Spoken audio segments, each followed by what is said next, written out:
Living among these mountains brings a certain quality of life, and it brings a certain quality of people. I've never felt this sense of community before. And I think this is what beautiful small towns are like. After the hurricane, all of my neighbors were out with their chainsaws. You don't live out in Spring Creek if you're looking to have someone do everything for you. You are a do-it-yourselfer. People here in Spring Creek in Western North Carolina, they're hardened by this area. If they don't feel it's within them, they leave. People are shaped by the land they live in. Whether you were born here or you've been here for a while, the mountains are a really special place. I firmly believe that these mountains shape the people.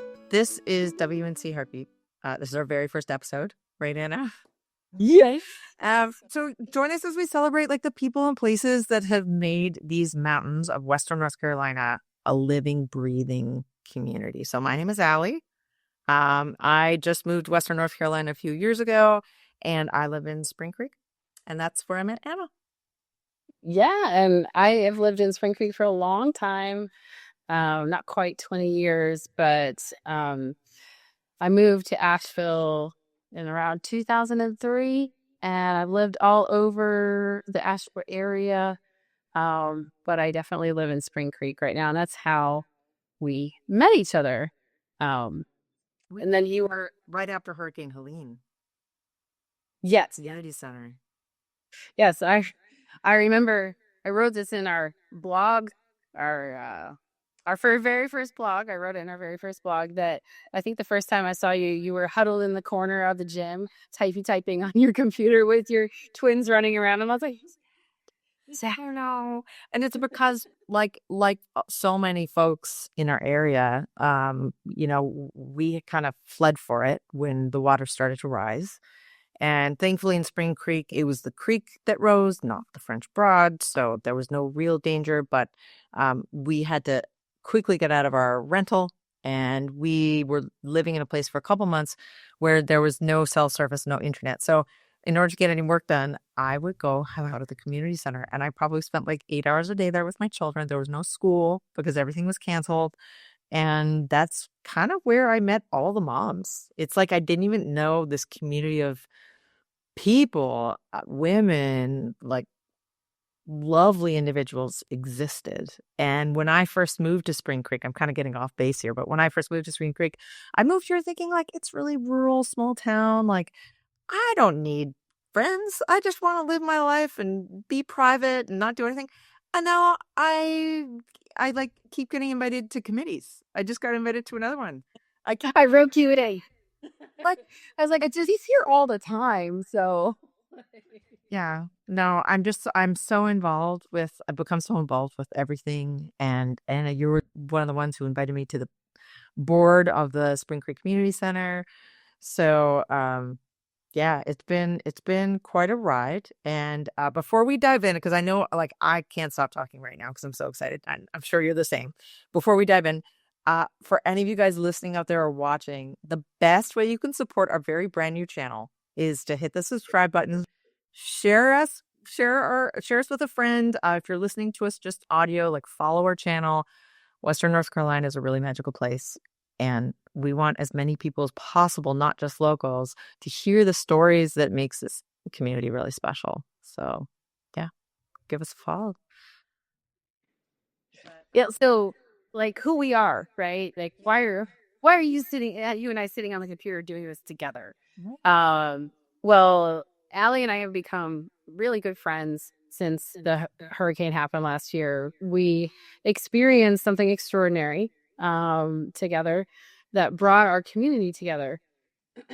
And I've lived in this community for a very long time, and I am convinced of its uniqueness, of its magical qualities, of, living among these mountains brings a certain quality of life, and it brings a certain quality of people. And why I wanted to do this podcast idea was because I saw some of the stories that were coming out in the national media about this event. And I saw a really fragmented picture of what was happening on the ground.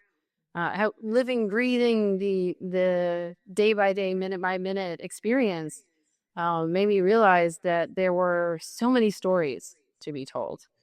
And that feeling persisted after some of the more major relief efforts were concluding. I kept seeing examples of people doing wonderful things, determined things, hopeful things, hard things, and just really putting their life, blood, sweat, tears, spirit into things that benefit the people in Western North Carolina and beyond, but a lot of it in Western North Carolina. And I wanted to tell those stories. I wanted to be, what is the avenue that would allow us to be the storytellers of these amazing stories? And I looked to Allie and I was like, I think she's pretty fun. And I think we have a good time. And she's really good at storytelling herself, with your content creation at Pretty Sweet Acres. And I was just like, this feels so good. And so like, let's try to tell these stories.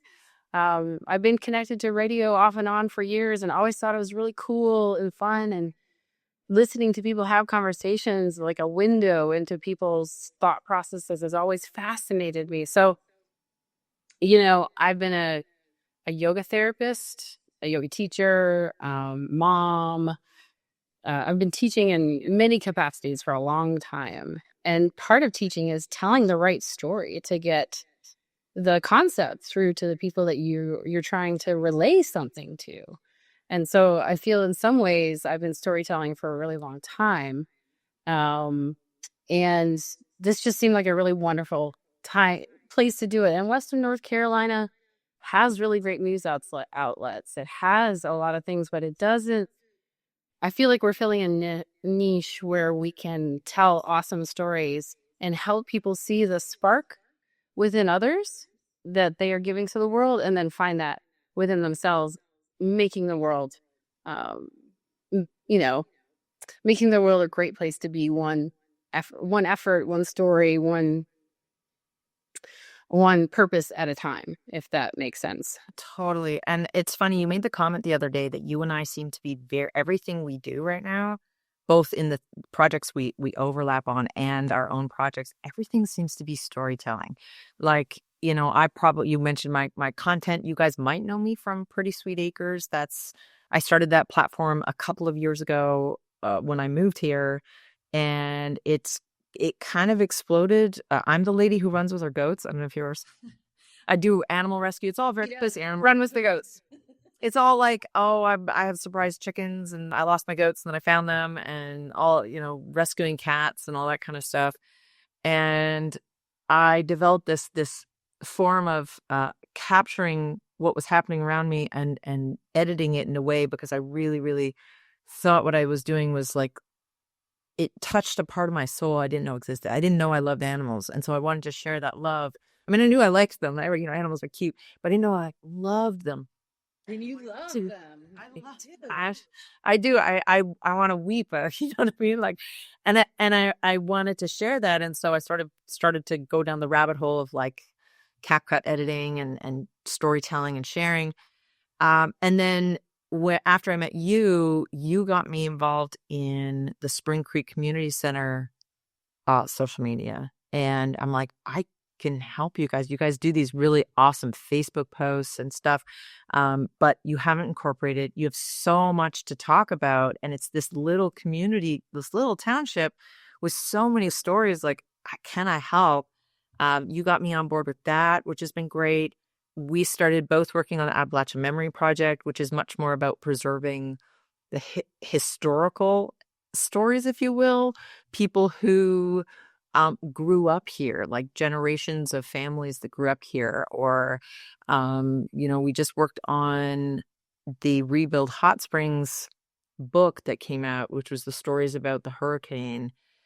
And we've gotten so involved in storytelling, but each of those is very specific. So, for example, on Pretty Sweet Acres, I won't necessarily be talking about things that are outside of sort of the brand, which is like animals and animal rescue and all that kind of stuff. It's very similar to the community center. We'll share a lot of things that are happening in other regions, but our storytelling is really focused on our people, our community, that sort of thing. And so when you came to me and you're like, here's another avenue where we could be a little broader and we can start incorporating more stories, that's where I really got excited. And then I also really like talking. So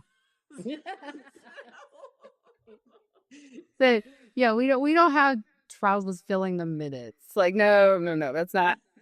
that's right. We were both yoga teachers in a past life. And Yes. let me tell you, okay, we can talk for an hour. No problem. Yes.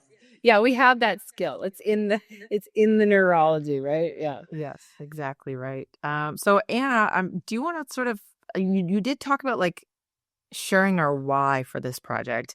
I'd say in terms of our vision, I think we touched base on it a little bit, but basically we want to preserve the stories, highlight the resilience of this area, and talk about what's going on now. And I suppose that's how it we can distinguish ourselves from something like Appalachian Memory Project, which was much more about the stories of the past. Now we're talking about the stories of the present. Do you want to maybe touch base on like who we're looking to bring onto our podcast? Because it's not just going to be us two every week or every month, however often we do it. What we'd like to do is bring those present day people on who are creating the future, right? They're in the midst of projects that are directly impacting people in a positive way. Good works that are happening all over. Actually, the first story that Allie and I talked about was someone who we hope to have on the podcast, building mission sheds for people, small, tiny houses that they were taking all over the place. They were getting donations and just doing incredible work, giving people places to live until insurance and repairs or whatever needed to happen, and they continue to do it. And it wasn't something that we could cover within the scope of the community center. It just wasn't actually happening there. And so we were like, this story needs to be told. And it was like, and then we were like, there are a lot more stories like this. Like I obviously have lived in this area a long time. I know a bunch of people. So many people are involved in works like this that are they're dedicating their life to making the world a good place to be. And I don't want to say a better place because that implies there aren't. you know I want to say things are good. Things are great. Excuse me. And I want to have those people, give them a moment to talk about what they're putting their life into. And so I have other friends involved in food redistribution and art and just every category that you can think of. And that's what makes our podcast unique, is that we're not talking about one particular industry or one particular job or one particular passion. We're going to find those people that are using the spark of their passion in every aspect in all across industries, and say, why are you doing it? How are you doing it? What drives you? What success are you seeing? How can people learn from you? And this is the work, the conversation that excites me the most, because I want to learn too. I want to know what they're doing. I want to see what they're doing, and I want to be like, how can I take your wisdom and make my life and what I'm doing even better? So it's a circle of learning, a circle of appreciation. And that's what hope Allie and I can hold for our viewers, is like, hey, like, come sit down with your cup. Let's listen. Let's drink our tea or coffee or kombucha or whatever you're drinking, and whatever, and just open our brains and our ears to hear about life. I completely agree. And I have to say, since becoming so involved in our community and continuing to get more and more involved and meet more and more people, I have never felt this sense of community before. And I think this is what beautiful small towns are like, in small cities, where there's like connection. And it's not just going to be isolated to Western North Carolina. You're going to find it all over the world, all over America. This is really my first exposure to what community feels like. And I've been so inspired to do more for the people around me than I ever have in my life. living here and doing what I'm doing, that like I really want to share that vision with our viewers and maybe inspire some of you guys to get out there. Even just like having more connection with your neighbors and what that feels like and what that's all like, and the ability to tie in that community identity, building bridges between groups that normally might butt heads or might not really understand each other. And like the perfect example is even within our tiny township, there's there's people who like live there for generations, and like they're our age, but they're so culturally different. Like Anna, you lived here for, did you say 20 years? You've lived in Yeah, but I grew up in Chicago. I just you outside grew up in Chicago. Chicago. I grew up in Canada. Different life experience. Oh, right. And we're coming in as like, I think in many ways they'd still see you as like not a true, like you're a local but not a native, like you weren't like raised here by people who were raised here. Hey, But there, I think there used to be more of a divide, and something about the last few years, the people in leadership, the hurricane that brought everyone together, and we're just finding this total meshing of cultures that is so fun and interesting and beautiful. And one of the gals we work with, I'm hoping to have her on as a guest as well. She's an 8th generation ballad singer from our county. mhm. I don't think I could go back more than like 3 generations in my family. Like, I don't even know where they were. I didn't know what my grandmother was doing. And she comes from such a different world, but I love talking to her about her upbringing and hearing about her stories and looking at her life. And we're like not that far off in age, but we're from such different worlds. And I think having some guests who are just doing other things, but that we can all kind of do it together and like hear about it together, I think it's going to be really special. I agree, and I think what you highlighted on Allie is the essence of why we call it WNC Heartbeat, right? This is people are shaped by the land they live in. And whether you were born here or you've been here for a while, the mountains are a really special place. They have an energy, they have a beat, they have a pulse all of their own. And I firmly believe that these mountains shape the people. And there's something about the wisdom of this area of the mountains. There's something about the way life, the rhythm of life that happens here that is educational. It's supportive. It's spiritual. It's a journey. And I think sharing that with the world, there's a reason why people are enchanted with this area of the world. There's a reason. And so I think if we can share what the people are doing, it's a reflection of the specialness of where we live. And that can't help but be interesting. I hope. You know what? If anything, you and I are going to love watching our own podcast. Okay. But yeah, we're like, wow, that was really cool. We did good job. That's right. So I know we had sort of talked about doing a little Q&A back and forth. Are you ready for that? Is there anything else you want to sort of tie up all the? I don't know if I'll ever be ready, but I'm ready. Yes. Okay. I've got 5. I haven't run these questions by Anna. She has no idea what I'm going to ask her. You have 5 questions I could. We don't have to do them all. We don't have to do them all. Let's start with, I'm just going to start with one question for you. Okay. Are you ready? I'm ready. I'm ready. Go ahead. Yeah. If you had to describe Western North Carolina in just 3 words, what would it be? Oh, that's a good question. Solid, strong, and challenging. Oof. Yes. I love Like, that. You know what? It is challenging. It's not easy living in this. Not easy. It's rewarding, but it's not easy. and that attracts a certain type of person.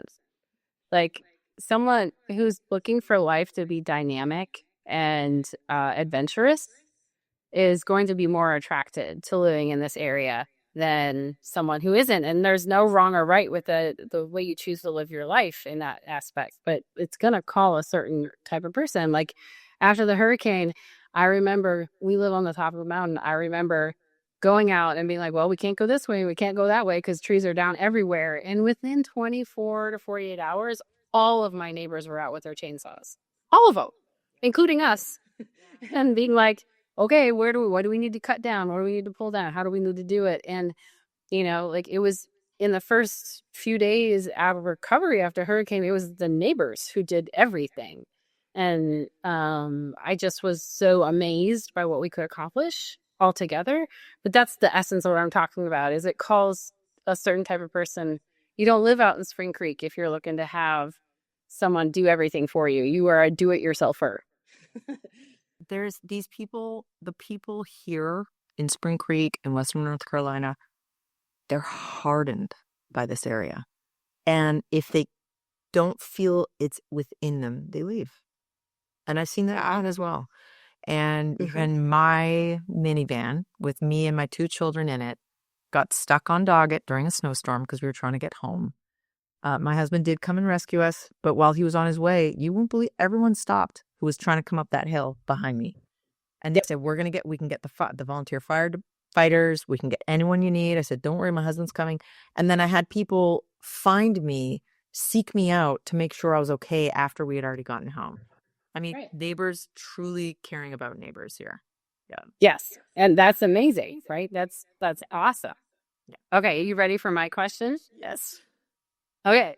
Tell me about the first time you drove into the Spring Creek Valley and what did you think?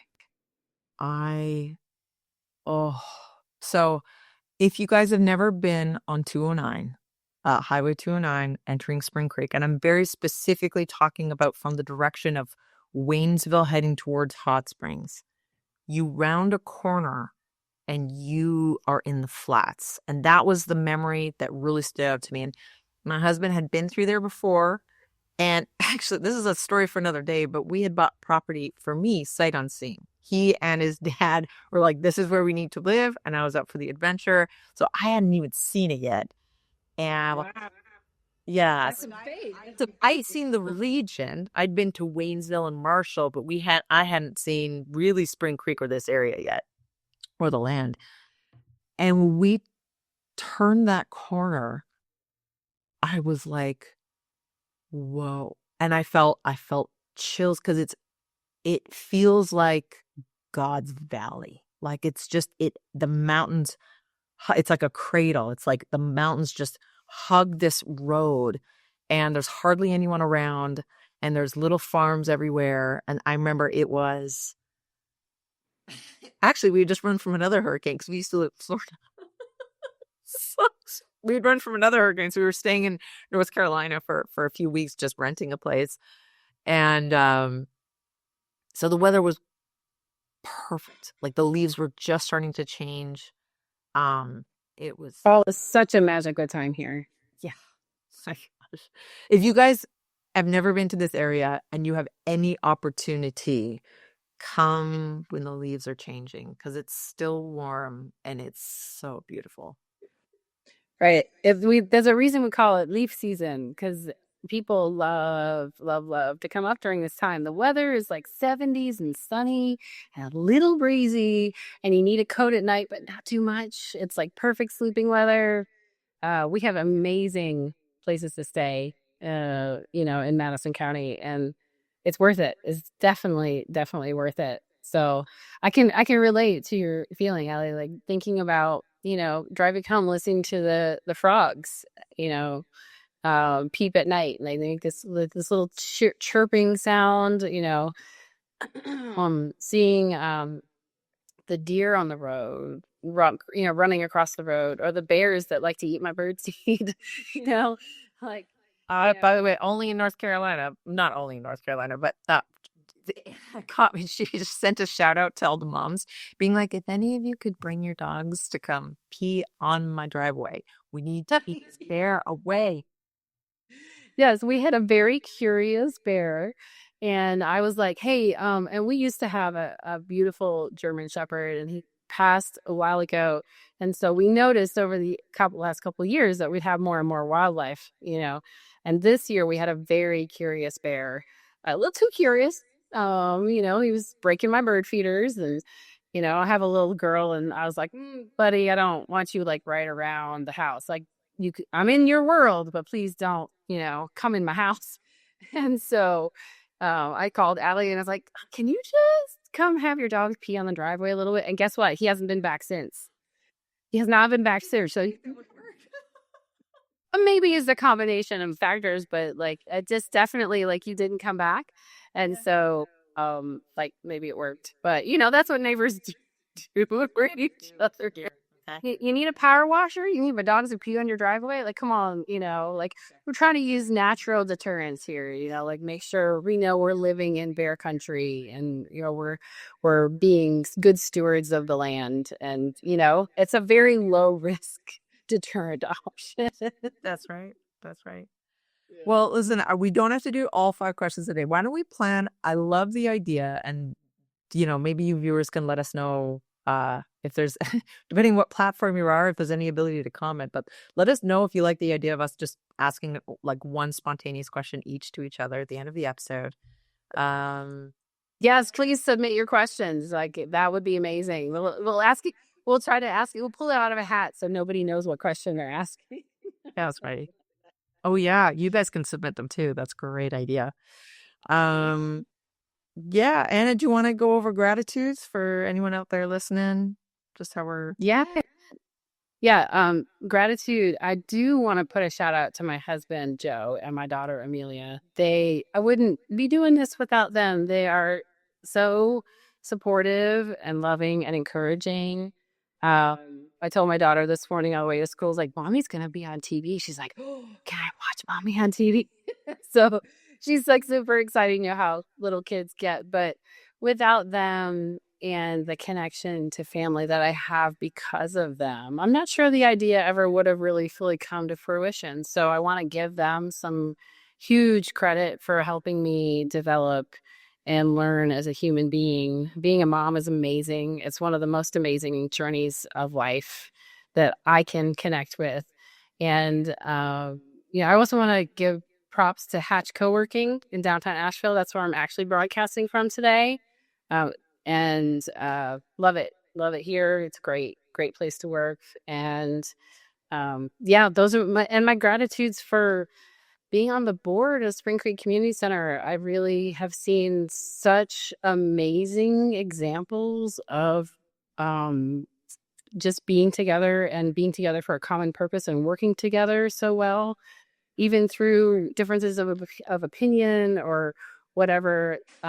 Truly a model board of directors I have ever been involved with. And you, Allie, for being willing to hop on the train with me and for the adventure. I'm so thankful for you. I love that. I mean, I'm just gonna outright blatantly copy literally everything you just said. Shout out to husbands. I don't think guys get enough credit. The men behind the women who are very opinionated, such as us, don't get enough credit, man. Like I'm literally in my husband's office right now. He's supposed to be working, and I'm like, I need to use your office to do recording. He's watching our kids. I certainly wouldn't be where I am. I literally wouldn't be in North Carolina without him. He had to talk me into leaving Florida because I didn't know anything about this place, and I'm so glad he did. I'm so glad he did that. In fact, that I somewhat jokingly tell everyone that it was actually my idea. That discovered Western North Carolina. I'm like, what do you mean? No. I've always wanted to live here. I'd have to cry when he gave me the idea that like maybe we should like go explore this area. I'm like, but I'm a Florida girl. So glad he talked me into it. Holy smokers. Florida was so good for what it was. I was there during the pandemic with little babies. I was on a small island town, taking care of my mother-in-law at the time. Like, love all my friends that are there still. Western North Carolina kind of gave me the opportunity to grow into who I am today, and I'm very, very, very grateful for that. So for any of you guys listening, be sure to subscribe. Be sure to follow our channel, just to make sure that you're like in the loop and you see new episodes as they come in. If you want to support the show through sponsorship or share your own story, like we'd love to have you on as a guest. reach out to us anytime. We did set up an email address, so we're official now. It's info@wncheartbeat.com. info@wncheartbeat.com. And yeah. And we're on Instagram, Facebook, TikTok, and YouTube. Thanks to Miss Allie. That's right. And we're going to be on Spotify and Apple Podcasts and who knows where else. I don't even know. We might be everywhere.